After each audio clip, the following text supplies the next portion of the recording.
The air up here is thick, almost impossible to breathe. The floor of the valley trembles with every step that massive silhouette takes in the gloom of the night. I can see the hands of the soldiers in the trenches of Israel. They tremble, sweaty, gripping spears that look like sticks in the face of what is coming. No man speaks. No one dares to light a torch. The fear there is not a feeling. It is a physical presence that crushes the chest. They know the monster didn't just come for war. He came to hunt the soul of that nation. And in the dead of night, at the extreme limit of human resistance, God's silence seems the final verdict. If we open the report on this night of terror, the first name that appears on the table is not the one the world usually remembers. Before Goliath became the nightmare of an entire nation, the clan of Gath had already cast its first shadow over the land. The file belongs to Saif, the Bone Crusher. He was no ordinary soldier fighting for territory or crowns in the trenches of Gezer. He was the human shield of the Philistine lineage, a wall of flesh and fury positioned exactly where Israel's hope needed to be stifled. Looking closely at the little evidence that time has not erased, what we see is not a war hero, but a suspect of extreme cruelty. Saif was the man sent into enclosed spaces where hand-to-hand combat eliminated any chance of escape. For the Israelite army, he represented the collapsing roof, the dead end, the exact moment when human despair whispers that there is nowhere to run. Bringing Saif's archive to the table today is not just rescuing an ancient war chronicle. It's looking at our own biography. How many times in your life have you felt trapped by a problem that seems to have no gaps? A crisis that, like Saif in the trenches, stands before you with a hard face, testing the limits of your silence and your strength. The investigation into this first colossus begins now. And the end he met in the mud shows us that even the heaviest walls have a breaking point. What official accounts often omit is that the fall of these giants was not a mere stroke of luck in the dust of a forgotten battle. There is something much denser and darker hidden between the lines of this dossier. Today, we will reveal the desperate decisions, the panic that paralyzed generals, and the raw brutality of a bloodline that was wiped from the earth without a shred of mercy. If you want to understand what really happened when the blade crossed the path of these monsters, and what their blood left ingrained in history, you need to walk with us until the last report. Because in the end, the size of your enemy only serves to measure the size of the fall that awaits you. If you like this type of in-depth investigation, done calmly and respectfully for history, pull up a chair and join us. Subscribe to the channel here so you don't miss a single page of this file that we are opening together. And if you know someone, perhaps in your own family, who is facing a silent giant today, please share this video. Let's let the wisdom of these ancient accounts bring a little light to those who need answers. Walking along the borders of Ancient Gate is like stepping into a cemetery of secrets that the earth insists on suffocating. The dust in that region is not common. It carries the weight of centuries of silent panic, a panic that paralyzed entire armies before the first shield was even raised. To understand the atmosphere of this dossier, you need to forget the illustrated reports and softened narratives that time usually paints. The reality in Israel's trenches was cold. dark, raw. Imagine yourself there. The year is uncertain, but the scenario is devastating. Night falls over the hills of Judea like a blanket of lead.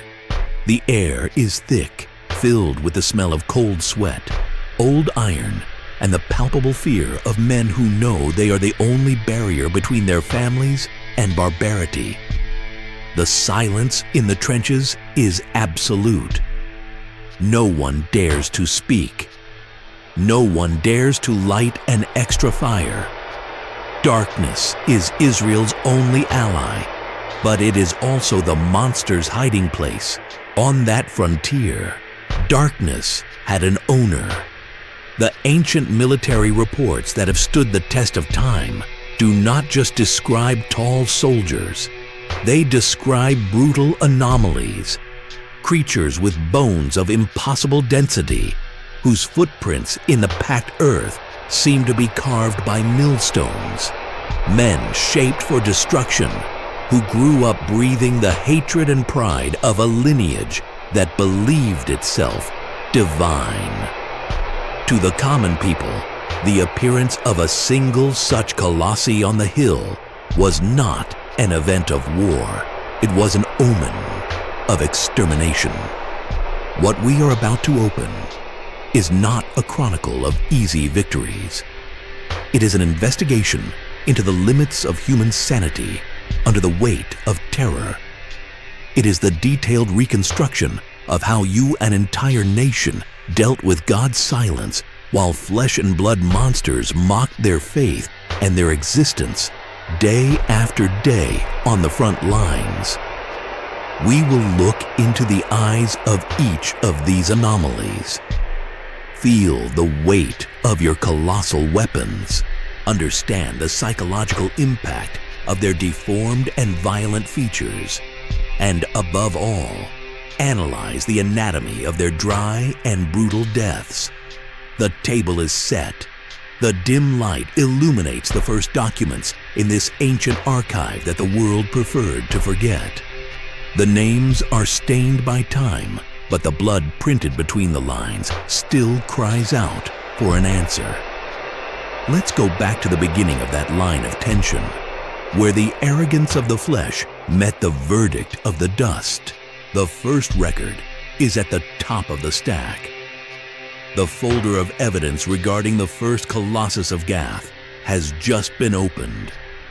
The first record of the cursed lineage takes us directly to the trenches of Gezer, a piece of land fought over inch by inch, where the narrow relief imposed a cruel rule.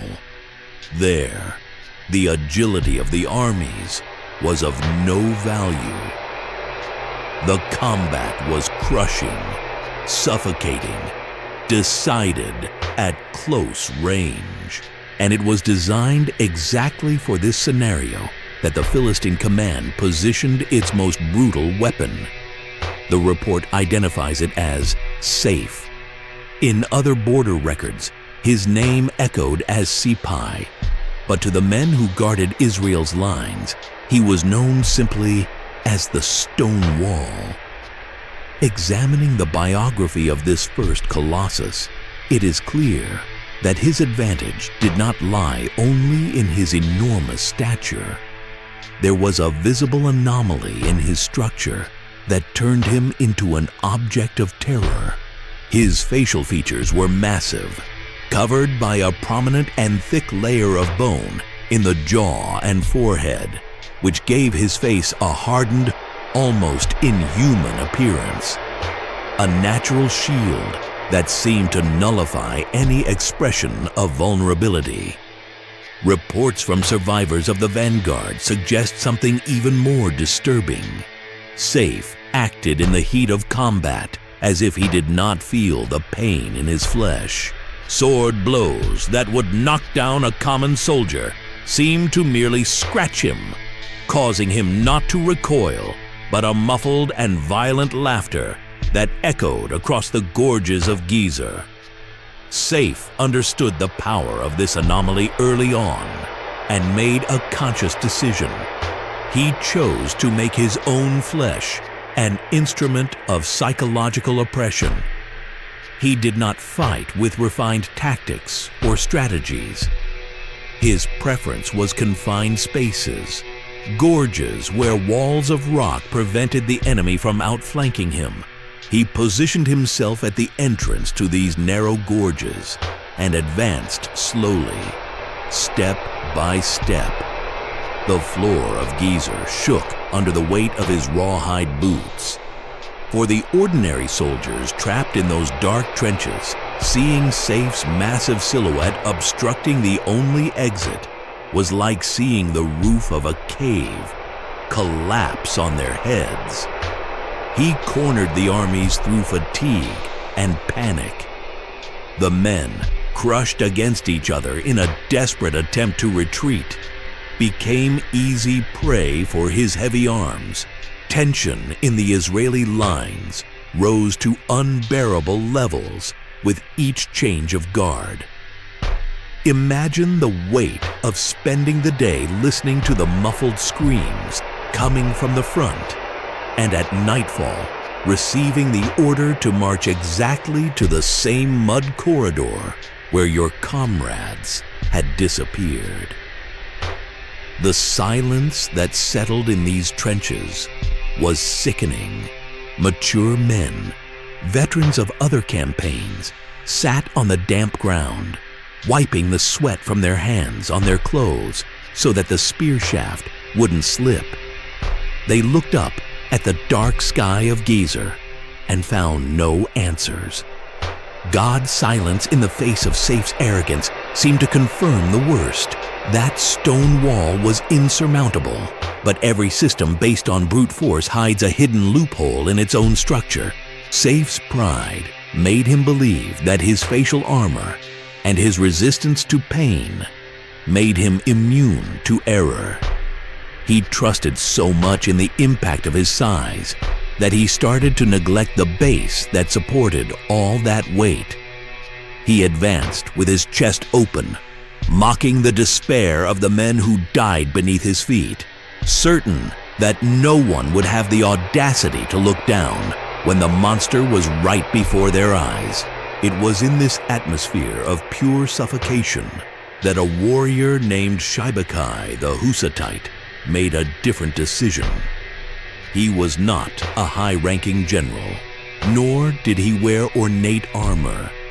He was a man who knew the mud of the Gezer trenches and who had coldly analyzed the trail of destruction left by the giant. While the other soldiers retreated in panic as Safe's silhouette appeared around the bend in the canyon, blocking the fading afternoon light, Sibbachai held his ground. He lowered his body, blending into the dust and debris on the ground. His breathing was short, controlled, almost imperceptible amid Safe's roars and the clamor of the shields being and crushed. The confrontation that followed did not have the beauty of poetic duels. It was a dry, visceral act of survival. Safe advanced to deliver the coup de grace to the last lines of defense, raising his monumental weapon to crush what remained of the shields. He did not see Sibbachai. The giant was focused on the heights, on the glory of decapitation, on the celebration of yet another trench cleared by terror. In the exact second that the Colossus's weight shifted forward, Sibbachai threw himself low to the ground. He did not seek the protected chest, nor the stone jaw of the giant. He used a short, heavy blade, delivering a precise, deep, horizontal cut directly to the back of Safe's legs. The sound that was heard on the stone walls of Gezer was the sharp snap of Safe's heel tendons snapping under the edge of the steel. All the physics of that colossal body turned against itself. Without the support of its legs, the immense wall of flesh and bone lost its balance. Safe's laughter instantly turned into a high-pitched roar, a sound of pure surprise and agony that echoed across the valley. The Colossus collapsed forward, falling to its knees in the wet mud, just inches from Sibbecai. For the first time in years at the border, Israeli soldiers saw the top of Safe's head. The wall had fallen. The man who thought he was untouchable was now on his knees, his face distorted by pain and panic, trying to place his massive hands on the ground so as not to bury his face in the dust. There was no room for speeches or leniency. Sibbecai raised a trench axe and delivered dry, heavy blows directly to the giant's exposed neck, finishing the monster before it could make any defensive reaction. Safe's blood mixed with the mud of Gezer, washing away the terror of that narrow corridor. The consequence of relying solely on the strength of the flesh had been delivered in a swift and bloody verdict. The stone wall has crumbled, but the investigation into the Gath clan is far from over. As the lines of Gezer celebrated the end of the first monster, a messenger ran in the darkness toward the palaces of the Philistine border. The news of Safe's death did not bring the enemies back. It awakened an even more refined and strategic fury. On top of the next stack of documents, a new chart awaits.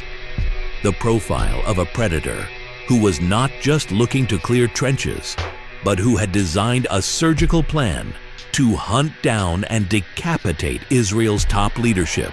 The shadow over the land was about to get even longer.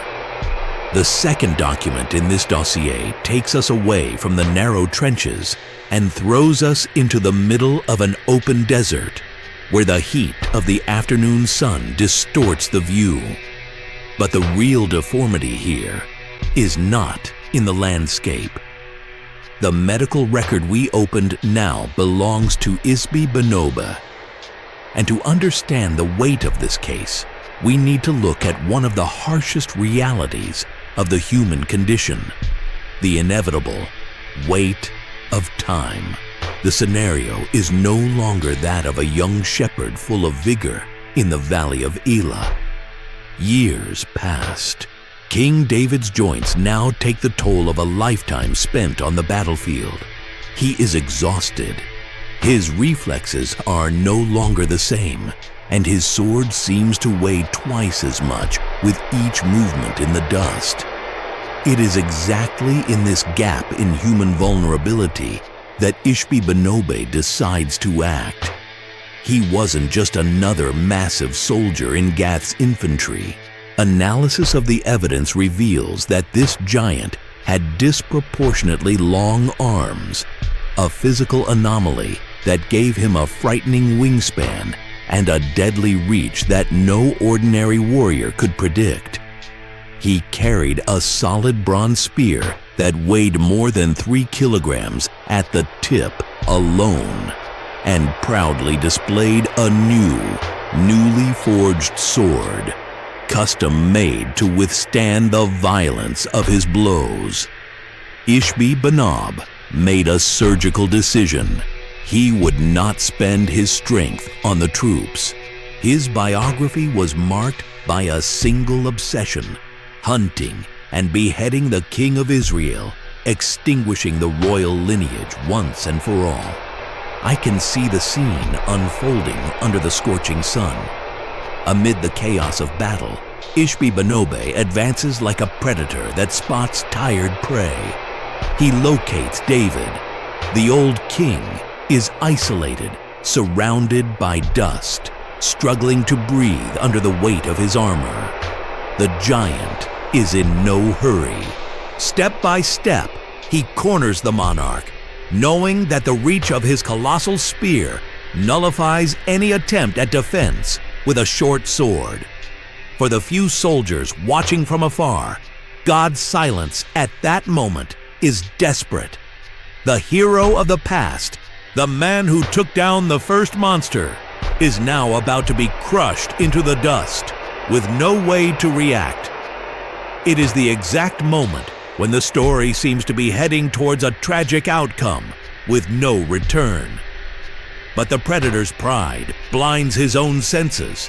Ishbi-Benob was so focused on the glory of lifting Dee's head, I saw it like a trophy that didn't notice the danger approaching behind its back. He struck the blow with all his strength, certain that Israel's history would end there, at the tip of that bronze spear.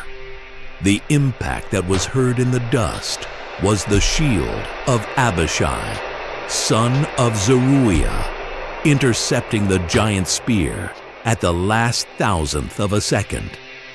Abishai did not hesitate. He did not try to measure strength with the monster in a frontal attack. He used the speed that exhaustion had stolen from David. As Ishbi-Benob tried to regain his balance from the weight of his colossal spear, Abishai flanked the creature close to the dusty ground. With dry, precise blows, he buried his blade in the giant's armpits and exposed ribs, tearing the muscles that supported those disproportionately long arms. The predator of kings was transformed into the hunted. Ishbi-Benob's strength drained quickly, along with the hot blood that soaked the dry desert land. He staggered, dropping the 8-pound spear that had terrified so many men, and collapsed to his knees in the dust. Abishai left no room for reactions. With a brutal and merciless sequence of blows, the giant was slashed right there before the eyes of the king he intended to assassinate. Gates' surgical plan had fizzled in the dust. Ishbi-Benob was dead, but the trail of blood from this clan still left an open wound.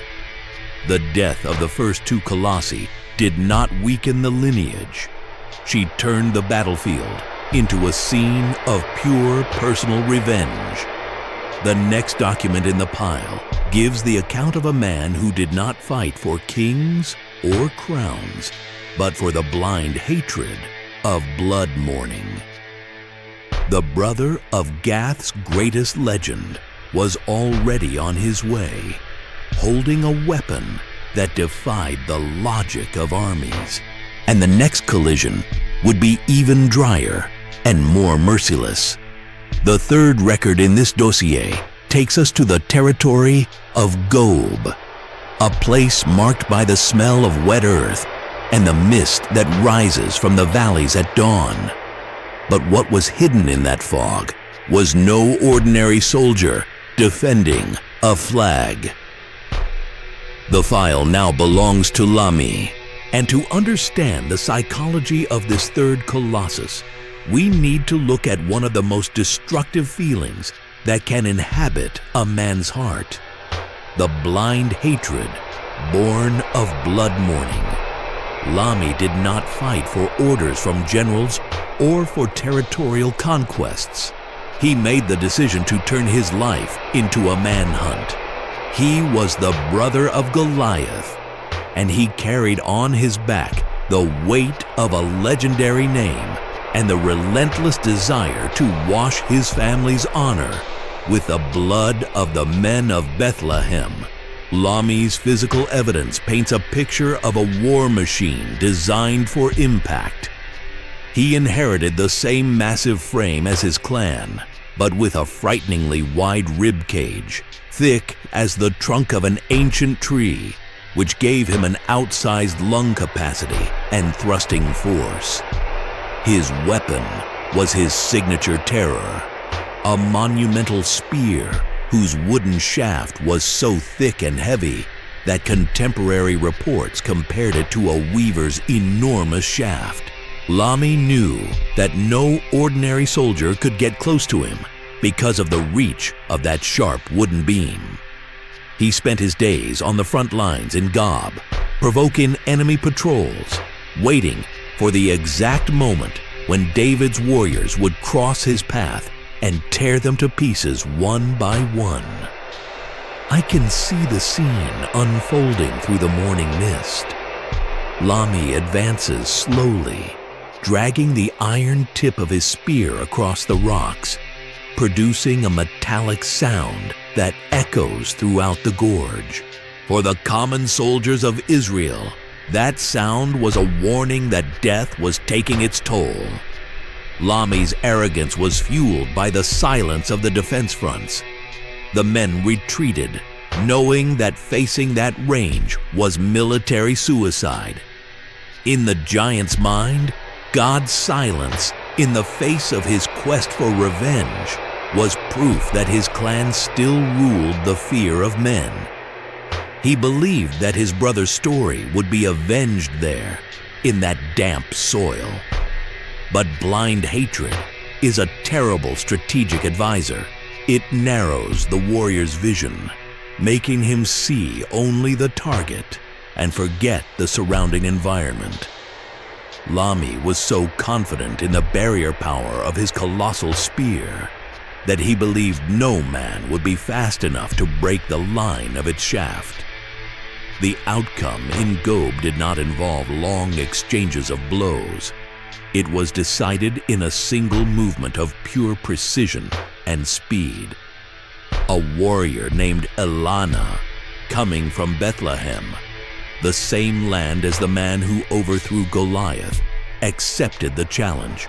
Lami struck with his monumental spear, projecting the entire weight of his broad chest forward, certain that it would split the soldier in half. But Elana didn't try to block the impact. He threw himself sideways into the damp earth, letting the heavy pole pass millimeters from his shoulder. The physics of Lami's own hatred betrayed him. The colossal spear was powerful but slow to recover after a missed blow.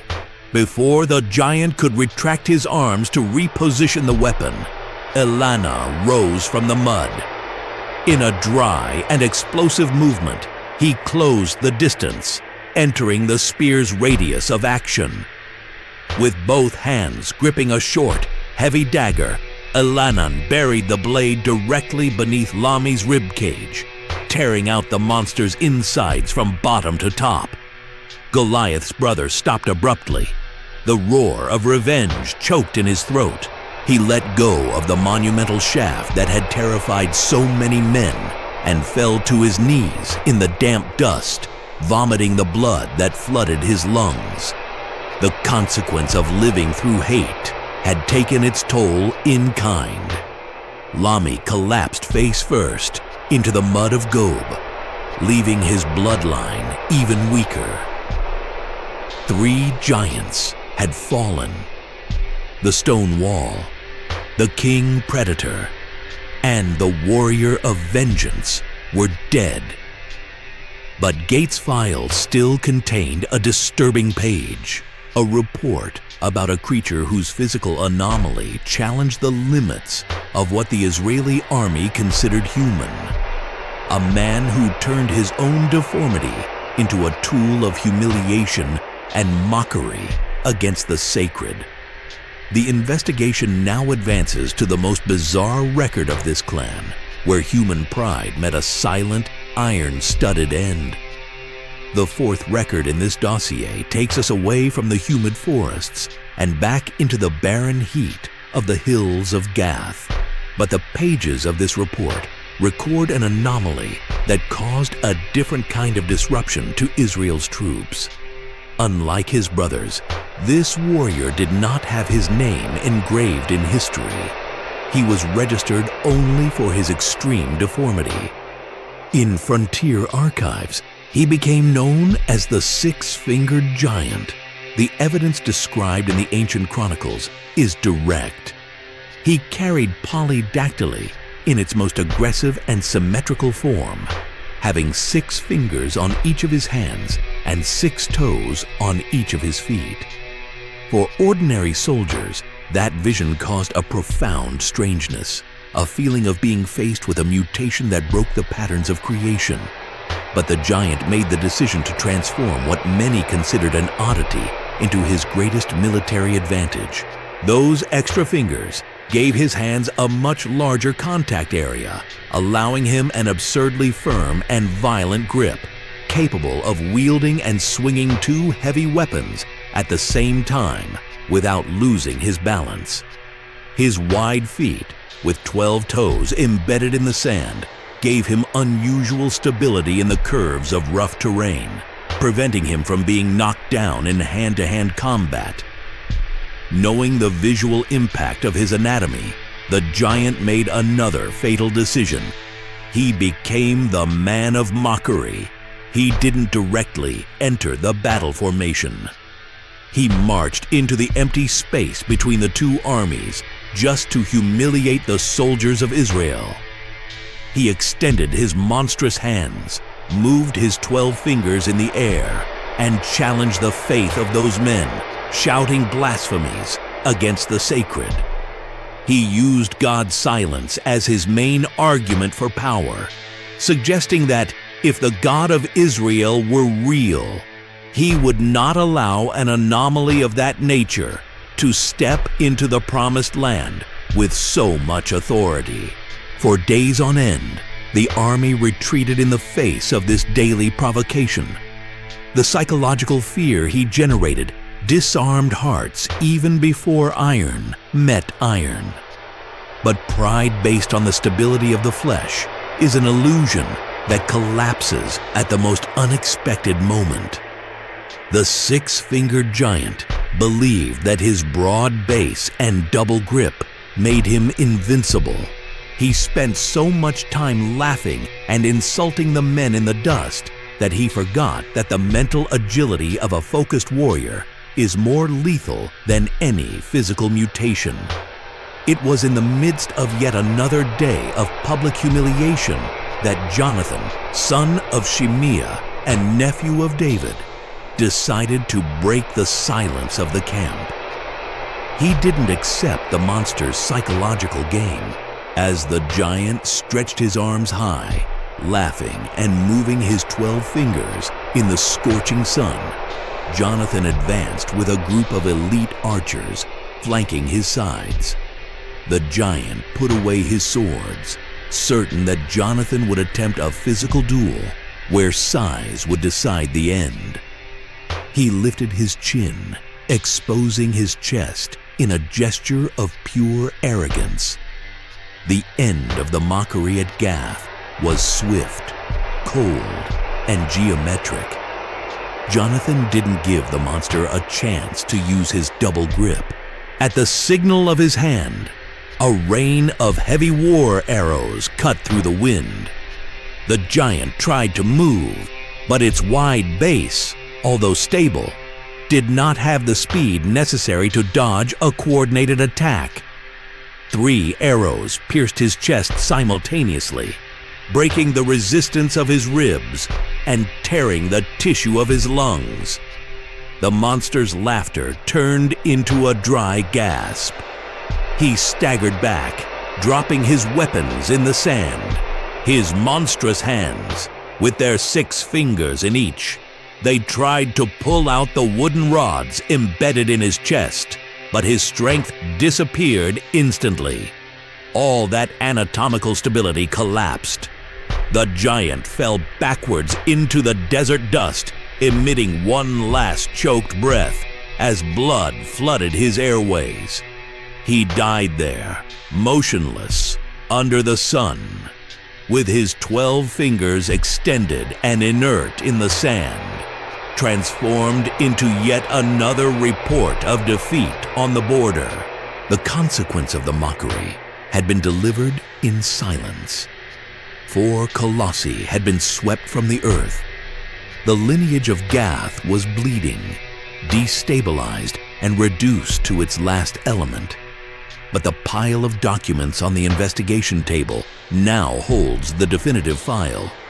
The climax of all this psychological horror, the record of the one who became the absolute legend of fear in antiquity, a man who paralyzed an entire nation for 40 days straight before the first stone was cast.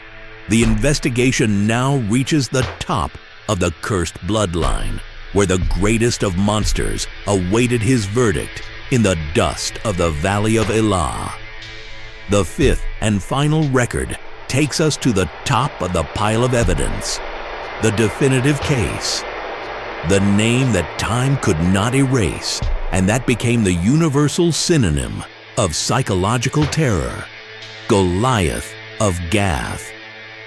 To understand the scope of this latest report, you need to forget the image of the common warrior.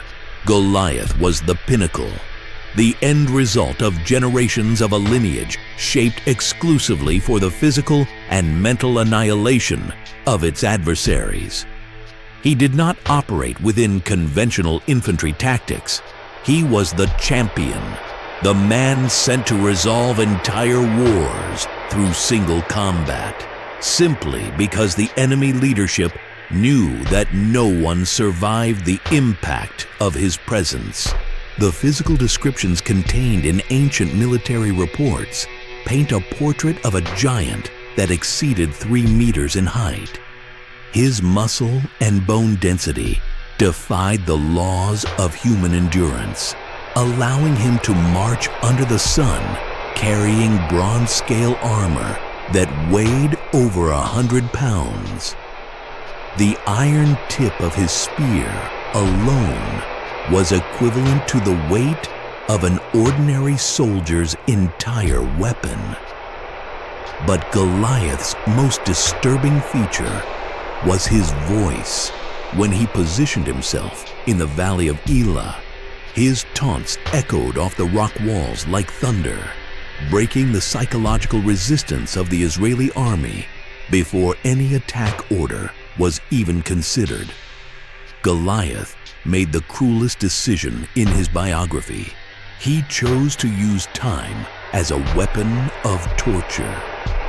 For 40 days in a row, morning and afternoon, he descended the hill, dragging his bronze shields, and placed himself in the middle of the valley.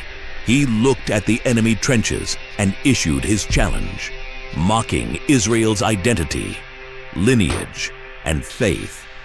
And for 40 days, the answer the soldiers heard from the top of their lines was absolute silence. A silence from God that the monster interpreted as permission to continue its oppression. Men of war, hardened veterans, spent their nights awake, paralyzed by chronic panic, knowing that dawn would bring again the sound of those colossal footsteps in the dust. But the greatest weakness of extreme pride is the inability to see danger when it presents itself outside conventional patterns. Goliath was so used to seeing armored men retreating before his stature that his mind did not process the arrival of a threat that did not use metal, shields, or swords. He trusted so much in the impenetrability of his 50-kilo armor that he felt like a god walking among mortals, untouchable, eternal. The outcome in the valley of Elah, so often smoothed over, was an act of geometric violence, quick and dry. When the young shepherd from Bethlehem walked along the riverbed, Goliath made the fatal mistake of laughing. He lifted his chin, unprotecting the only area his bronze armor didn't cover, his forehead line. He believed the boy was running to his death. The physics of the impact were devastating. The river rock, fired from the sling at a speed estimated at nearly 100 miles per hour, traveled through the air like a pure projectile. She didn't just hit the giant, it crushed the frontal bone of Goliath's forehead, sinking into the brain tissue with an impact that instantly nullified all of his motor commands. The 3-meter-tall colossus collapsed face first onto the dry earth, rigid like a tree cut down at the base. He still breathed. The spasms of death moved his massive hands in the dust, but the champion of Gate had already been vanquished. The outcome was frighteningly raw. Without a sword of his own in his hands, the young man from Bethlehem ran up to the outstretched body, stepped on the back of Goliath's heavy armor, and dragged the giant's own colossal blade out of its scabbard. With a single blow of pure strength and weight, he severed the head of the monster, forever interrupting the voice that had terrorized a nation for 40 days. When the bloody trophy was erected in the middle of the valley, the Philistine army realized that the verdict of the dust had come for their greatest idol. The cursed bloodline had met its biological end on the blade of its own arrogance. The dossier of the 5 giants of Gath is complete on the table. But closing these pages forces us to look beyond the blood spilled in the ancient dust. If you want to understand the real impact of these 5 biographies on your own history, we need to analyze the final report. The verdict on the walls that surround our mind begins now. The gate file is closed.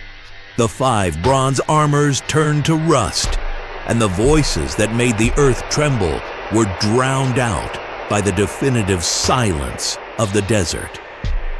But when we turn off the lights on this table of inquiry, an uncomfortable truth remains floating in the shadows. The true terror of that lineage was not the height of their men, nor the weight of their monumental spears.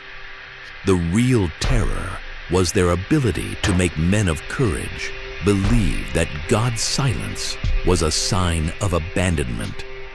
And this is where this dossier crosses the timeline and knocks on your door tonight. Look at your own biography.